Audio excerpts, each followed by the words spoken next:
अस्सलामुअलैकुम दोस्तों। सयान की गाड़ी का एक खतरनाक एक्सीडेंट हो जाता है और उसकी हालत बहुत नाजुक हो जाती है।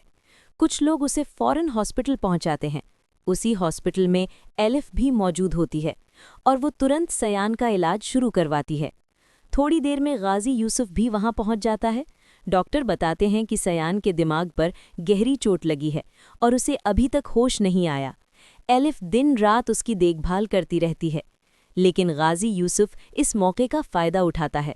वो ज़मीन हथियाने के लिए एलिफ पर दबाव डालता है और कहता है कि अब ना तुम्हारी माँ रही और ना ही सयान तुम्हें बचाने आएगा, इसलिए जल्दी से ज़मीन हमारे नाम कर दो। एलिफ साफ इनकार कर देती है।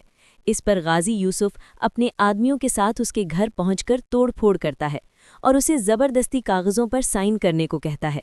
जब एलिफ मना करती है तो वो उसे अगवा करने का हुक्म दे देता है। एलिफ खुद को छुड़ाकर भागने की कोशिश करती है, लेकिन सड़क पर भागते हुए उसका खतरनाक एक्सीडेंट हो जाता है और वो मौके पर ही दम तोड़ देती है। ये सब देखकर गाजी यूसुफ भी घबरा जाता है कि अब वो सयान को क्या जवाब देगा। कुछ समय बाद जब सयान को होश आता है तो वो सबसे पहले एलिफ के बारे में पूछता है। लोग बताते हैं कि एलिफ ने उसका बहुत ख्याल रखा, लेकिन अब वो अचानक गायब हो गई है। सयान ठीक होकर घर लौटता है और पागलों की तरह एलिफ को ढूंढने लगता है।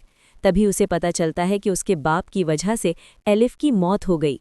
ये सुनकर वो पूरी तरह टूट जाता है और अपने बाप से नफरत करने लगता है। वो सब कुछ छोड़कर तुर्की चला जाता है और वहाँ अकेले ज़िंदगी गुजारने लगता है। कुछ समय बाद उसे एक लड़की नज़र आती है जो बिल्कुल एलिफ जैसी होती है। वो हैरान रह जाता है और उसके पास जाकर कहता है, एलिफ, तुम जिंदा हो? लेकिन वो लड़की उसे पहचानने से इनकार कर देती है और थप्पड़ मारकर कहती है कि वो उसे नहीं जानती। उसके साथ मौजूद लड़का भी सयान को मारता है और उसे वहां से ले जाता है। पहले से कमज़ोर सयान ये सब देखकर बेहोश हो जाता है। उसकी हालत फिर बिगड़ जाती है।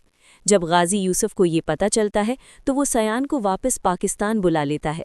सयान हॉस्पिटल में एडमिट हो जाता है और इस हालत में भी बार बार एलिफ का नाम लेता रहता है। अब शायद कहानी में बड़ा मोड़ आए, जहां गाजी यूसुफ अपने बेटे की खातिर उस लड़की से गुजारिश करेगा कि वो एलिफ बनकर सयान की जान बचा ले।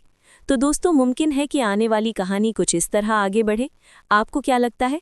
क्या ये प्रेडिक्शन सही होगी या कहानी कुछ और मोड़ लेगी? कमेंट करके ज़रूर बताइएगा।